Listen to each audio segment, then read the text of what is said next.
Now they're retiring, off at 40 miles an hour.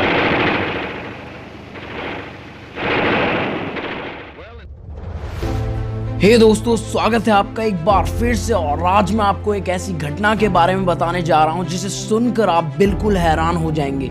जी हाँ दोस्तों, आज से करीब 89 साल पहले यानी करीबन 89 ईयर्स पहले पक्षियों और इंसानों के बीच युद्ध हुआ था। जी हाँ दोस्तों, ये खबर सुनने में बहुत ही अजीब और अटपटी लग रही है, मगर ये सच है। दरअसल फर्स्ट वर्ल्ड वॉर के बाद ऑस्ट्रेलिया में ये घटना घटी थी। तो बिना किसी देर के वीडियो को शुरू करते हैं।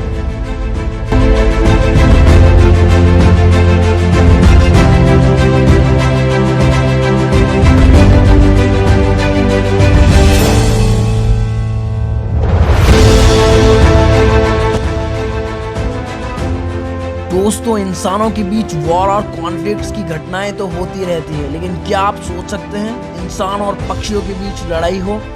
ये सुनने में तो एक मूवी की स्टोरी जैसा लगता है, लेकिन ये सच है। आज से करीब 88 इयर्स पहले यानी 1932 में एक ऐसी घटना ऑस्ट्रेलिया में घटी थी जिसमें फर्स्ट वर्ल्ड वॉर के रिटायर्ड सोल्जर्स और जंगली बर्ड एमो के बीच युद्ध हुआ था।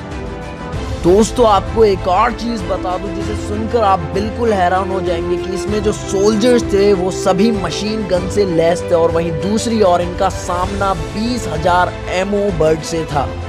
मगर इसमें हैरान होने वाली बात यह है कि 6 दिन चले इस ऑपरेशन में मशीन गन से लैस सोल्जर्स ने 20,000 एमओ बर्ड्स में से केवल 50 एमओ को मारने में सफल हुए थे।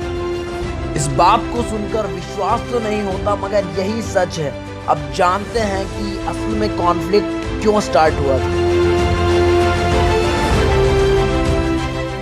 फसलों पर एमो बर्ड के हमले से शुरू हुई थी कहानी। दरअसल फर्स्ट वर्ल्ड वॉर के बाद रिटायर्ड ऑफिसर्स और सोल्जर्स को ऑस्ट्रेलियन गवर्नमेंट ने रहने के लिए जमीनें दी थी। इनमें से ज्यादातर जमीनें वेस्टर्न ऑस्ट्रेलिया में थी। यहाँ सोल्जर्स वहाँ गए और खेती करने लगे, लेकिन कुछ ही समय बाद किसान बन चुके सैनिकों की फसलों पर विशालकाय जंगली पक्षी एमो ने हमला कर दिया। यह एमो संख्या में 1000 नहीं, 2000 नहीं, 5000 नहीं, 10,000 नहीं, बल्कि 20,000, लगभग 20,000 की संख्या में इन्होंने फसलों पर हमला किया। उस समय ये बर्ड झुंड बनाकर फसलों को पूरी तरह बर्बाद कर देते। इसके लिए मिलिट्री ने ऑपरेशन चलाया और ये घटना इतिहास में एमो वॉर और द ग्रेट एमो वॉर के नाम से जानी जाती है। जब एमो का हमला फसलों पर ज्यादा बढ़ गया तो किसानों के एक प्रतिनिधि मंडल ने सरकार के पास जाकर अपनी प्रॉब्लम सुनाई, और प्रॉब्लम सुनने के बाद ऑस्ट्रेलिया के उस समय रहे डिफेंस मिनिस्टर ने मशीन गन से लैस सेना की एक टुकड़ी किसानों की फसलों की रक्षा करने के लिए दी। 2 नवंबर 1932 को सरकार द्वारा भेजी गई सेना ने एमो के झुंड को भगाने के लिए ऑपरेशन शुरू किया, लेकिन सैनिकों को इसमें सफलता हाथ नहीं लगी। एमो इतने होशियार थे कि हमले से पहले ही वहां से भाग निकलते थे। ऐसा कहा जाता है कि इसके बाद एमो काफी सतर्क हो गए थे और उन्होंने खुद को बचाने के लिए अपने ग्रुप को छोटे छोटे टुकड़ों में बांट लिया था। एक एमो सैनिक पर नजर रखता था। कहा जाता है कि हमला होने की पोजीशन में वह एमो बाकी एमओ को सतर्क कर देता था। सरकार ने अपनी सेना थक हार कर वापस भी बुला ली थी। ऑपरेशन के इंचार्ज मेजर मार्टिन थे। क्या आप जानते हैं, उन्होंने ऐसा कहा था कि अगर उनके पास भी एमओ पक्षियों की एक डिवीजन होती और ये गोली चला सकते तो वो दुनिया की किसी भी मिलिट्री का कहीं भी सामना कर सकते। तो ये थी इतिहास की अनकही कहानियों में से एक, द ग्रेट एमो वॉर।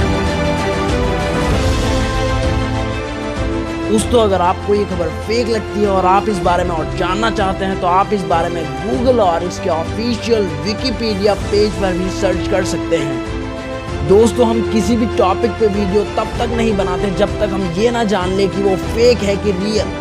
दोस्तों, चाहे इसके लिए हमें थोड़ी ज़्यादा मेहनत ही क्यों ना करनी पड़े, और इसका मेन मोटिव केवल ये है कि हम आपको फेक न्यूज़ ना देकर ट्रू और रियल न्यूज़ दें। दोस्तों, अगर आपको वीडियो पसंद आई हो तो इसे लाइक और शेयर करना ना भूलें, और अगर आप ऐसे ही इंटरेस्टिंग और रियल वीडियो चाहते हैं तो हमारे चैनल को सब्सक्राइब करना ना भूलें।